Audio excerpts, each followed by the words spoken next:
Section 1. You will hear a talk between a customer and a travel agent. First, you have some time to look at questions 1 to 10.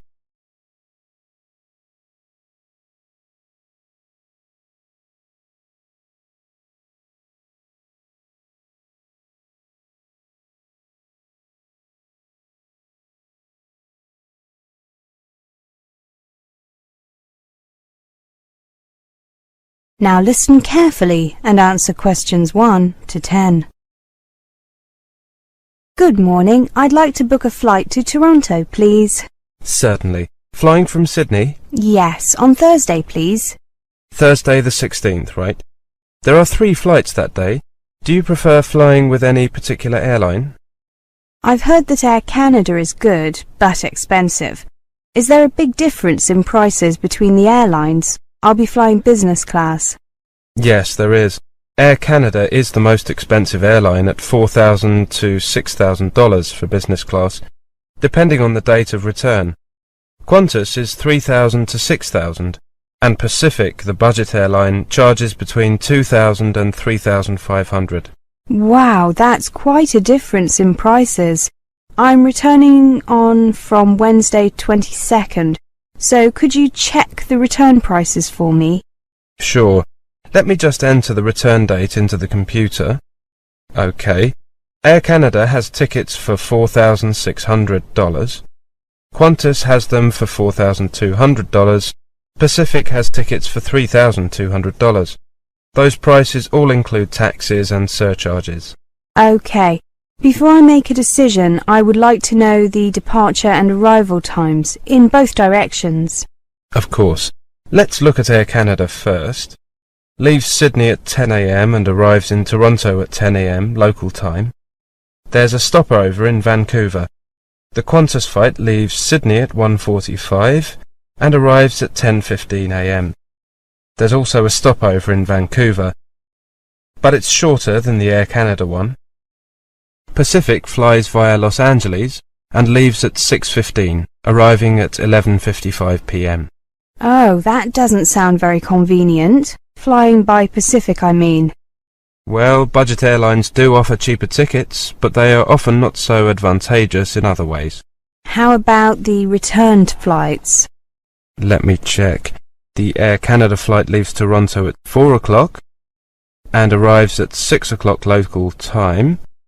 The Qantas flight leaves at 9 a.m. and arrives at 11 a.m. local time in Sydney. The Pacific flight leaves Toronto at 10:25 and arrives at 6:10 local time in Sydney. Again, not very convenient timing. No, it isn't. Are the stopovers the same as on the outward journey? Yes, they are. Well, I have a business appointment on Wednesday the 22nd in the morning, so unfortunately I can't take the Qantas flight. The Pacific flight times are too inconvenient, so I'll take the Air Canada flight, even though it's more expensive. Right, I'll book that for you, shall I? Do you have your passport with you? Yes, I do. Here you are. Thank you. I'll just enter your details. OK. Could you just check this printout? Make sure that I've spelt your name correctly and have written your passport number correctly too. Will you be paying by credit card? Yes, I have a company credit card. Here you are. Oh, my name is Reese with a C, not with an S. Oh, I'm sorry. I'll correct that. R-E-E-C-E. And my given names are hyphenated. Mary-Ann, with an E. Oh, you've got that. Sorry. OK. Mary-Ann. Joined together with a hyphen. Is the passport number OK? Yes. Could you give me an official invoice, please? I need it for my company. Certainly. Shall I use the company name as it appears on the credit card? ABC Stocks. Yes. OK, thank you. Could you sign here and here? Thank you. I'll just print out your ticket. Thank you. That is the end of section 1. You now have half a minute to check your answers.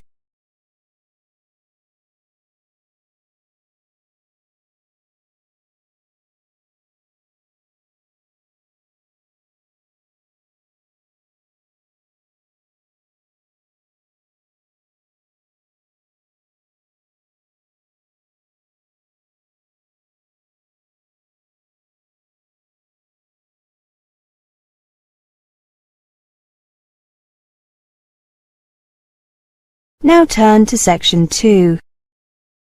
Section 2. You will hear a monologue. First, you have some time to look at questions 11 to 20.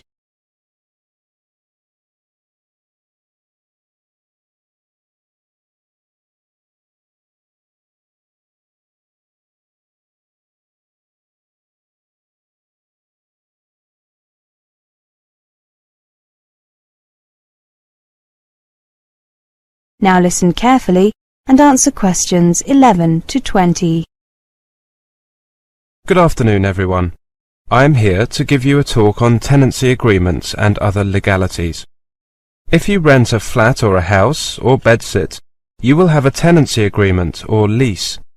This is a written legal agreement between you, the tenant, and the property owner, the landlord. Tenancy agreements should normally contain information about the amount of rent, the length of the tenancy, and what rights you and your landlord will have under the law. In most cases, you will have an assured short-hold tenancy, which means that your landlord cannot ask you to leave without a good reason during the first 6 months. Although these rights offer you some protection, it is still your responsibility to check the tenancy agreement thoroughly and make sure you agree with the terms. Do not sign the tenancy agreement if you do not know what all of it means. If you do not fully understand your rights, show your tenancy agreement to an advisor in the accommodation office or student welfare office at your university or college and ask for help. You can also get help from a housing advice centre, law centre, or citizens advice bureau. When you do sign the tenancy agreement, make sure you get a copy to keep for yourself, in case you need to check any details later on.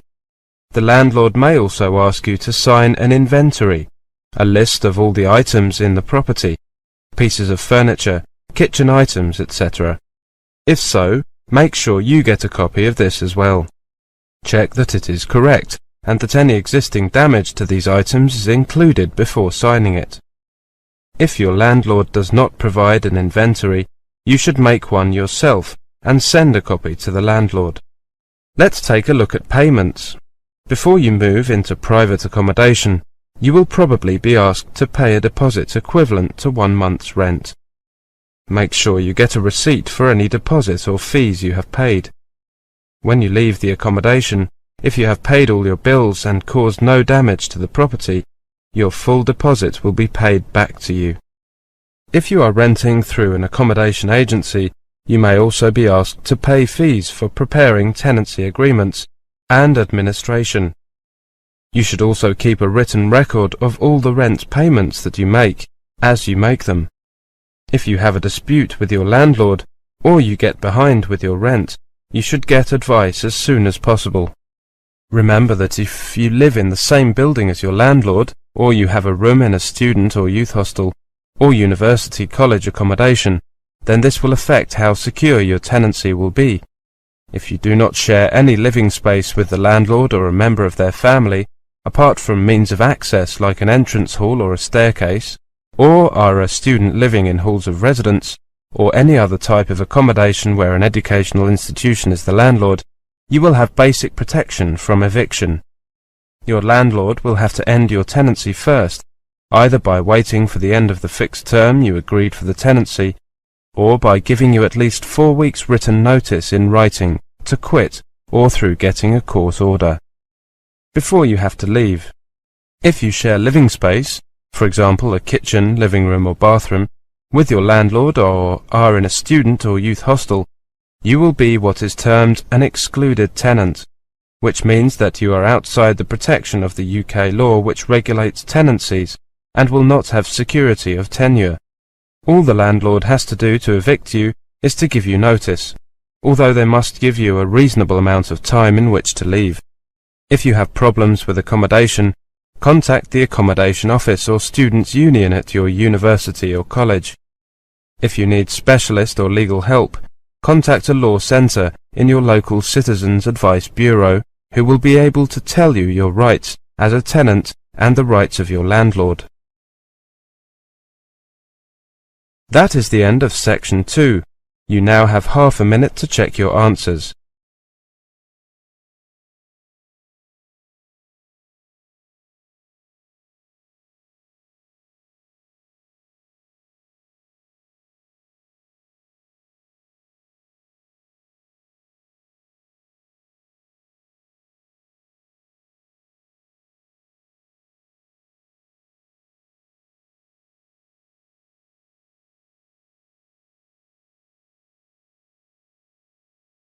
Now turn to Section 3.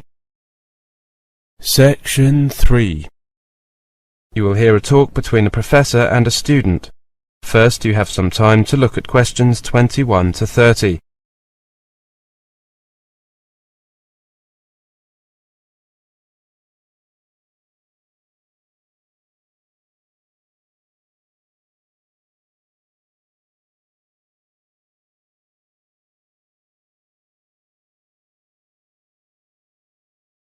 Now listen carefully and answer questions 21 to 30. Good morning, Clara. Take a seat. Right, I've read your first draft of your project on housing. Well done. Thank you. I know it's only a first draft though, so I'm sure you have some suggestions on how it can be improved. I was very nervous at first because it wasn't my first choice of topic. I had wanted to do something on voting patterns, but getting information, well, it didn't look possible within the time frame. Don't worry. I think that you have made a good choice. Yes, a comparison of the factors influencing house prices. Very topical. Definitely. There seems to be something about housing prices in the newspapers every day. I just wanted to compare the different factors. You know, location, the proximity of facilities such as schools. As I said, a good choice of topic. Now, the first part is very well done. You clearly introduce what you are going to look at, why and how. Do you think that I have covered enough points there? I think so. Did you have anything else in mind? You know, something else you'd like to cover? Well, a friend suggested that I might include crime rates. Actually, that's a very good idea. You might consider it. It is something that many people take into account, consciously or otherwise. When choosing a place to live, nowadays the police are required to keep quite detailed statistics on crime, and you can get them fairly easily. I mean, it's easy enough to ask for them, but it might take a while for the police to get them to you. Okay, I'll make a note of that. Contact police for crime statistics. Now, I have to say that I found the middle part more difficult to get through. Oh, I thought I had done that rather well. Don't worry, it's not awful. It's just that, well, try to take a uniform approach. Use one for each criteria people use when choosing housing. That way you're comparing with rather than different things. I see, so I should stick with one as far as possible.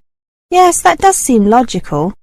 So I don't really need to get more data or write much more. Instead, I need to change. I've got it. It just makes it a lot easier to read. That's the main thing. Yes, of course. How about the conclusion? Based on the information you've provided, I think that you've done very well. You'll have to see if the new information you include changes your conclusion at all. It probably won't make a big difference, but you might see variations in some areas. Okay. Do you think that I used appropriate headings? And is the bibliography okay? I know that a lot of professors look long and hard at that, whilst most students think it's unimportant. Yes, professors find the bibliography very useful.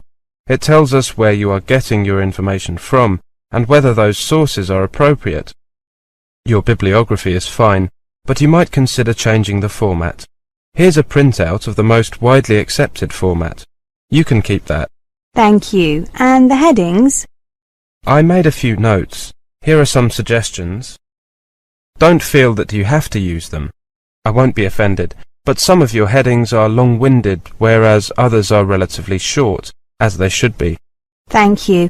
I'll take a look at these later. How long did you work on the whole thing? Well, 2 months, perhaps on average of 3 hours a day. Not more than that. Probably, 150 hours? That's about what I would recommend. Anything less than 120 hours is going to be detrimental to the project. You'll probably need another 50 hours work on it in total. You've still got a month, so you should manage it easily. Yes, a couple of hours a day. Easy. I'd suggest that you come back to see me in, about, let's say, 3 weeks' time. Then you should be virtually finished, and I can have another look before you do your final proofreading, before handing it in. Okay, I'll see you after one of the seminars to make an appointment. Is that okay? Certainly. Thanks, Clara. Thank you, Professor. That is the end of section 3. You now have half a minute to check your answers.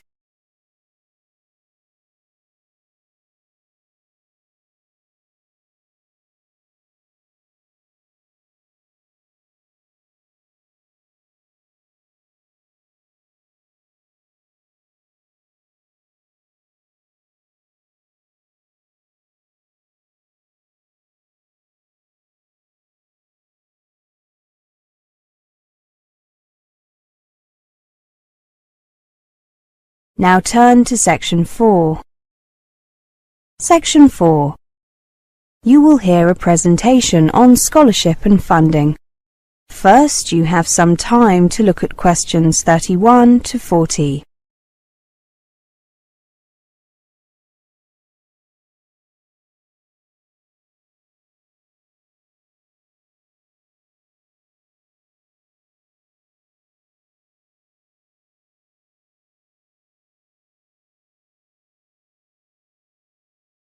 Now listen carefully and answer questions 31 to 40. Welcome to this presentation on scholarships and funding. If you are hoping for help with funding your studies in the UK, you need to get working on this as soon as you can. It is almost impossible to make arrangements for financial support once you have left your own country. Start by inquiring with your own Ministry of Education or Department of Education. Your local British Council office can provide details of awards available, including those offered by UK institutions themselves. You'll also find information and a scholarships database on their website. The main scholarship schemes available for international students include British Education Scholarships, Commonwealth Scholarships, Foreign Office Scholarships, and Overseas Students' Research Awards. British Education Scholarships are prestigious awards, enabling talented international students to study in the UK at postgraduate level. Only students studying for at least one academic year are eligible. About 2,000 new scholarships are currently awarded each year, and there are plans to expand the programme further. There are 3 types of scholarship. The first is a full award, where all the fees, a living allowance, and travel to and from the UK are paid for. Then there is a fees-only award, where all or part of the fees are paid. Finally, there is a partial award, where a combination of the fees and the allowances are paid. The value of the scholarship will vary, depending on the type of the award, the length of the course, and the country from which the student comes. But it is up to a maximum of £20,000. Contact the British Council or the British Embassy in your own country for details. You must be resident in your home country when you apply. Commonwealth scholarships are awards mainly for postgraduate study, although funding for undergraduate study may be possible if there are no suitable undergraduate courses in your home country. You must be a citizen of a Commonwealth country, including the UK. A university degree or equivalent is usually required. Apply to the British Council office in your country. You must be resident in your own country when you apply. About 3,000 of these scholarships are awarded each year, and their value ranges from £5,000 to £15,000. Foreign Office scholarships are a joint initiative by the Foreign Office and certain UK higher education institutions. The awards are normally given for taught postgraduate courses. In rare cases, an award may be made for undergraduate study if the course is not available at an institution in your home country. They are funded by the Foreign Office and participating UK higher education institutions. You must normally be under 35 years of age. You must be resident in a developing country, and you must not be currently employed by your government or by an international organisation. You should be planning to study a subject related to development and be fluent in English. Apply directly to one of the participating institutions. You can ask for a list of participating institutions from the British Embassy in your country or your local British Council office. Only about 500 of these awards are made each year, and their value ranges from £7,000 to £12,000. Overseas Students' Research Awards are awards for full-time postgraduate study for a period of 1 year. They make up the difference between home and overseas students' fees. They are funded by the Ministry of Education. You must be a postgraduate research student at a publicly funded higher education institution in the UK. You will need to demonstrate academic merit and research potential. Application forms are available from UK higher education institutions, so contact the one where you want to study. For further information, contact the OSRA office via their website, www.osra.org. Actually, you can email them at osra@osra.org. On average, 1,000 of these scholarships are awarded each year, and the maximum amount is £25,000 per scholarship. That is the end of Section 4.